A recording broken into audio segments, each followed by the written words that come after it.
Hey guys, welcome to my channel 5 to 9 tech. मेरा नाम है सोनू कुमार और आज की वीडियो में बात करने वाले हैं हम लोग इजराइल और फलस्तीन वॉर के बारे में, यानी कि युद्ध के बारे में।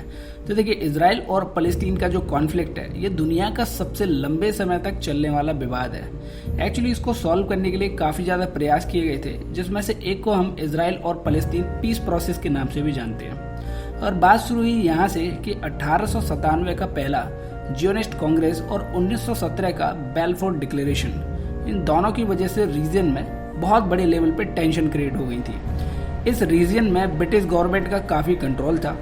ब्रिटिश गवर्नमेंट रिस्पॉन्सिबिलिटी थी उनकी कि इस विवाद को जल्दी से जल्दी सॉल्व किया जाए, और इसको सॉल्व करने के लिए ब्रिटिश गवर्नमेंट ने फलस्तीन को ज्यूज का नेशनल होम डिक्लेयर कर दिया, जिसकी वजह से रीजन में बहुत बड़े लेवल पे टेंशन क्रिएट हो गई। और इस टेंशन की वजह से जन्म हुआ 1948 का अरब इजरायली वॉर। एक्चुअली ये स्टार्ट हुआ था 15 मई 1948 से, और ये 73 साल 1 हफ्ते और 2 दिन तक चला। इसमें काफ़ी सिविलियन की एक्चुअली डेथ हुई थी, लगभग 1800 के आसपास। अगर बात करें हम लोग विनर्स के बारे में, तो इसमें विनर रहा था इजराइल, यानी कि इजराइल जीता था इसे। और अरब को, यानी कि अरब कंट्रीज जो थी, इनको इन्हीं की जमीन पर बहुत बुरी तरीके से खदेड़ा गया। 1948 में ये युद्ध जाके कहीं आके खत्म हुआ। बड़े लेवल पर एक्चुअली कैजुअलिटीज हुई, यानी कि काफी मृत्यु हुई थी। और इन मृत्यु को देखते हुए 1973 का एक इनके बीच में सीज फायर एग्रीमेंट भी हुआ था। ये तब जाके हुआ था जब यौम कीपर का एक युद्ध हुआ था, जो कि 1973 में हुआ था। इनके बीच युद्ध काफी समय तक चलते रहे, मगर ये युद्ध आखिरकार लोकल इजरायली फलस्तीन कॉन्फ्लिक्ट में बदल गए, जिसकी वजह से 1982 का लेबनान वॉर हुआ, जिसमें बहुत बड़े लेवल पे मौतें हुई। अगर बात करें हम लोग ओस्लो अकॉर्ड के बारे में, तो ये 1993 में फॉर्म हुआ था, जिसमें काफी सारे एग्रीमेंट हुए between the government of Israel and the PLO। PLO means फलस्तीन लिबरेशन ऑर्गेनाइजेशन। और साथ में PLO की स्थापना भी हुई 1994 में, ताकि इजराइल और फलस्तीन का शांति समझौता कराया जा सके। इसके बाद अरब लीग ने यह ऑफर किया इजराइल को कि हम आपको एक स्वतंत्र कंट्री के रूप में पहचानेंगे। अगर बात करें इनके युद्ध के बारे में, तो देखिए, इनके बीच अब तक 16 युद्ध हो चुके हैं, जिसमें 1948 का फर्स्ट अरब इजरायली वॉर हुआ था, जिसमें इजराइल की बहुत बड़े लेवल पे जीत हुई थी। और ये युद्ध 1949 में आके खत्म हुआ। 1951 का एक फलस्तीन फिदाइन युद्ध हुआ, और इसे भी इजराइल ने ही जीता। 1955 में ये युद्ध जाके खत्म हुआ। फिर 1956 में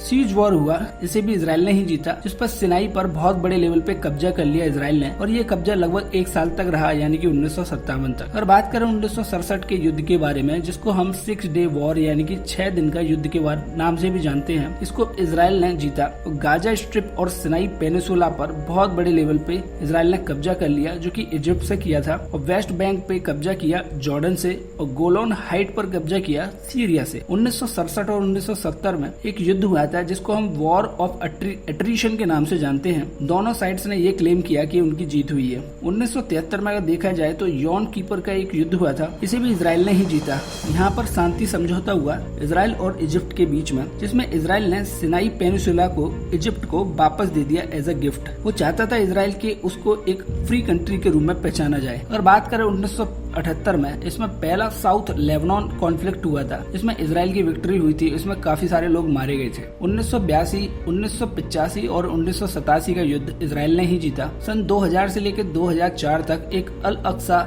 इंतिफादा का युद्ध चला, इसे भी इजराइल ने ही जीता। 2006 में ऑपरेशन समर रेंज चला, जिसको इजराइल ने ही जीता। 2008 से लेकर 2009 गाजा वॉर हुआ, इसे भी इजराइल ने ही जीता। यानी कि इजराइल ने काफी सारे युद्ध जीते। और सन 2012 में एक ऑपरेशन पिलर ऑफ डिफेंस चलाया गया। दोनों साइड्स ने ये क्लेम किया कि उनकी जीत हुई है। 2014 में इजराइल और गाजा की कॉन्फ्लिक्ट हुई, बहुत बड़े लेवल पे झड़पें हुई, जिसमें बोथ साइड्स ने ये क्लेम किया कि उनकी जीत हुई है। देखिए, इसके बाद अगर हम बात करें स्ट्रेटेजिक फोरसाइट ग्रुप की, तो इन्होंने एक रिपोर्ट पब्लिश की थी, जिसमें इन्होंने कहा था कि 1991 से लेकर 2010 तक मिडिल ईस्ट ने झेला है $12 ट्रिलियन का नुकसान, और इजराइल ने $1 ट्रिलियन का नुकसान। यानी कि 12 से अगर आप एक भी घटाते हो तो $11 ट्रिलियन का जितनी भी अरब कंट्रीज थी, उन्होंने नुकसान झेला। अगर इस युद्ध को हम थोड़ा सा धर्म से जोड़ के देखें, यानी कि रिलीजन से, तो देखिए, इसका होने के सबसे बड़े 2 कारण ये थे कि अरब इजराइल वॉर होने का सबसे बड़ा कारण इसमें प्रॉमिस लैंड को बताया जाता है, जिसको the land of milk and honey के नाम से